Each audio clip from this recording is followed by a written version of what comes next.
So if you made a mistake, you're correcting it in red, just like always. If you got it right, you're putting a little star, a little happy face, whatever you want to indicate that you got that right all on your own without any help from us / me. So number 11 says U equals VW plus Z. Lots of letters, very few numbers here. And what variable are we solving for? Z. Oh, V. For V. Okay. So I'm going to do a little arrow. That's what I want to get all by itself. Okay? Is that V? Now, again, we talked about this during the notes yesterday. Let's imagine, just for the sake of imagination, that this problem said 2V plus 4 equals 10. Okay, all I did was change my W to a 2, my Z to a 4, and my U to a 10. Okay, everybody with me? Yeah. If I just had this equation, what would be the first thing I need to do to get V all by itself? Alex, what would I do first? Subtract 4 from both You would subtract 4 from both sides, but it's not a 4. What is it? It's a Z. It's a Z. So let's subtract Z from both sides. Okay, Z's go away. My VW's all by itself now. And what is U minus Z? U minus Z. U minus Z. We cannot combine different letters, so all we can write it as is U minus Z. Now again, if this was 2V, how can I get V all by itself? Divide both sides by 2. But it's not a 2. It's a W. So we'll divide both sides by W. My W's go away, Ooh, can I say leaving me with V all by itself. Anthony? Is the answer U minus 7 over VW? Yes, except that 7 is a Z. Oh. Yes, U minus Z over W. There's nothing else we could simplify there. So that's my very ugly answer. Anybody get that for number 11? Yeah. Great job. Look at that. My pencil's dead. That's about as hard as these questions are going to be on the test. Okay? My pen's dead. Okay, grab the other one. Is there another one? So we're going to take a look at number 17 in a second. You're not going to get something that hard, okay? But it's fun, right? No? I think it's fun. You guys are so used to kind of being on autopilot, right? And just seeing math and understanding it and knowing it and doing it. It's fun to have something that challenges you, isn't it? Depends. If you can eventually figure out how to do it, then yeah. Let's take a look at number 15. Number 15 is a good one. R is equal to 2/3 T plus V for T. Yeah. I'll let you know right now, there's how many questions on the test? 12? 15? Something like that? And 2 of them are like this, okay? Pencil? Is it on pencil? I mean, Yes. is it on paper? Yes, it is. No. So, in number 15, if we had a quiz, it would be multiple choice. A test is all on paper, free response, like normal. So, for this one, we're solving for T. This is what I want to get all by itself. All right? So, what's the first layer I want to peel back? Do I want to peel back the 2/3 or the plus V? The plus V. What's the opposite of plus V? Okay. Can I subtract a V from an R? No. So we just leave it as R minus V. Now, here's where we can take a shortcut. Okay, and I think I was talking about it with a couple people on Friday, this one. We could multiply both sides by 3 to cancel out those denominators, and then divide both sides by 2 to get T all by itself. But we could do both of those steps in one if we multiply both sides by the reciprocal. Everyone remember that term, reciprocal? Reciprocal, yes. Yep. What does a reciprocal mean? A reciprocal is it's a fraction, but it's flipped, and the numbers are reversed. Exactly. It's a fraction that's flipped around. Because what is 2 over 2? 2 over 2 is 1. 1. And what's 3 over 3? 1. So all my 2's cancel, all my 3's cancel. What's the only thing I have left on that side? T. That's what we wanted. We want T all by itself. Now here's where we have to be very, very careful. Because it's 3 over 2 times the quantity of R minus V. So what do I need to do with that 3? Distribute it. Exactly. Right? 3 times R gives me 3R. 3 times minus v gives me minus 3v all over 2. So if you forgot to distribute, make that change in red real quick. Do the other thing. Just divide it both sides by 2. Divide both sides by 2/3. Yeah, that's what I Interesting. Wait a minute. R minus v over 2/3. So that'll be r minus v over 1 over 2/3. So you'd have to still multiply this by 3 to cancel out the denominators and leave you with a 2. So you would still have to distribute. Yeah. Those double fractions, I always hated double fractions, so I try to avoid them at all costs. Mr. Sherry? Yep. When we went over it, we got 3 over 2 times r minus v equals. Correct, because I wanted to get going on this. The next, yeah, you're talking about right here. Yeah, the next step would be distributing that 3 like we did right there. Like I said, you're not going to get something this difficult on the test, so I'm not trying to have you guys trip over it, but it is fun to know. At least I think so. You may not think so. It's fun to know. Okay, number 17. This one's really fun, isn't it? 10ac minus x over 11 equals negative 3 for a.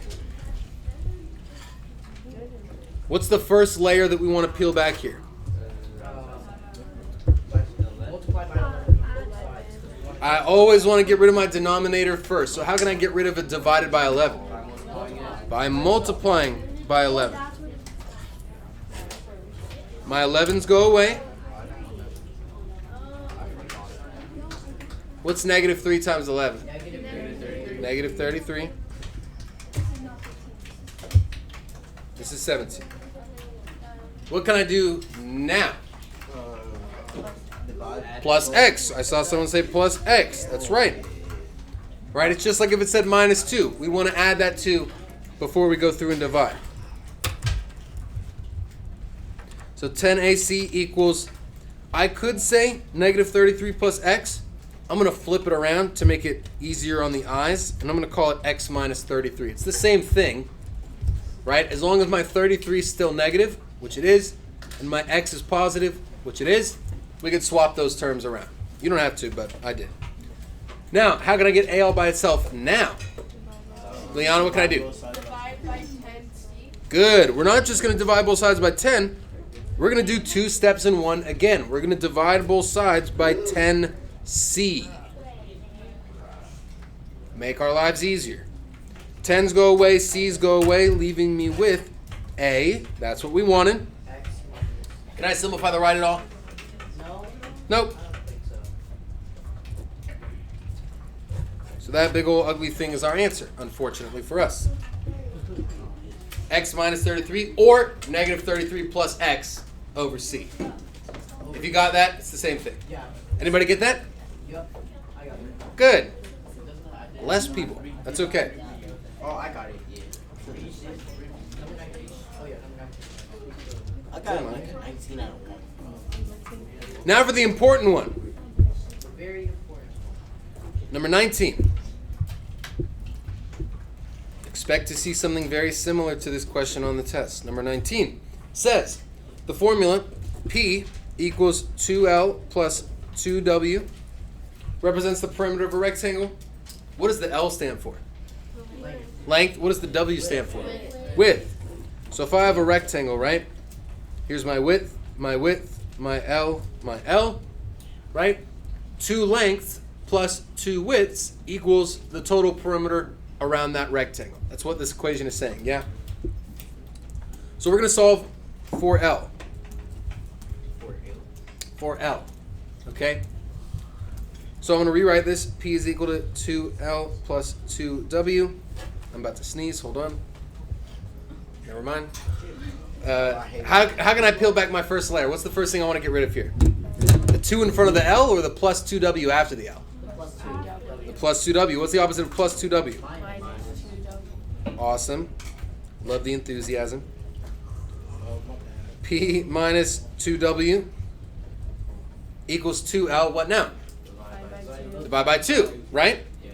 Is that the last thing I want to do, Liana, or is there something else I can do? Subtract by L. Well, we wanted L all by itself. When we divide by 2, we did get it all by itself.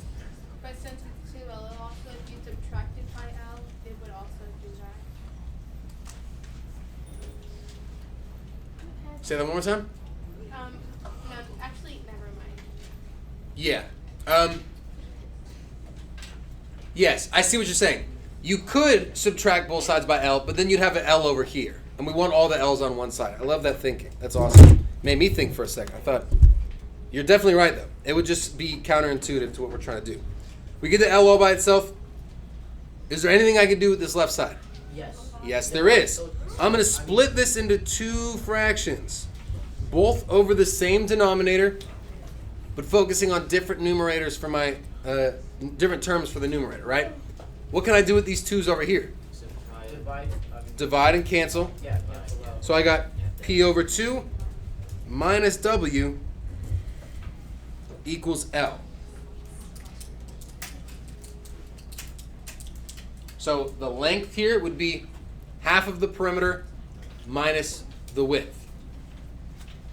What's the next part say? Find the length. Find the length, so we don't know what length is, when the width is 4 and the perimeter is 36. So look at that. We have two pieces of information. We're looking for a third. This shouldn't be too bad. What should I plug in for P? 36 over What should I plug in for W? 4. Now we just solve this out. What's 36 over 2? 18. What's 18 minus 4? 14. There's my L.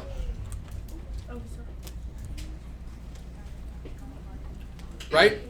And if that answer's right, we can check it. 14 plus 14, my width was 4 and 4. That should be 16 with a 3 in front. That matches my perimeter perfectly. So we know that works out. You didn't have to do that. I'm just saying, on the test, like I said, if you want to check your work to make sure you got it right, so you can feel confident before the weekend, then you can do that. Friday. Any other questions I can answer about that? Yeah. I did it wrong, but I still got the correct answer somehow. For which one? Number 19, the second part, where you have to find the length. You did it differently? Yeah. Did you plug it into the original equation? That's fine. It's the same equation. We just rearranged it.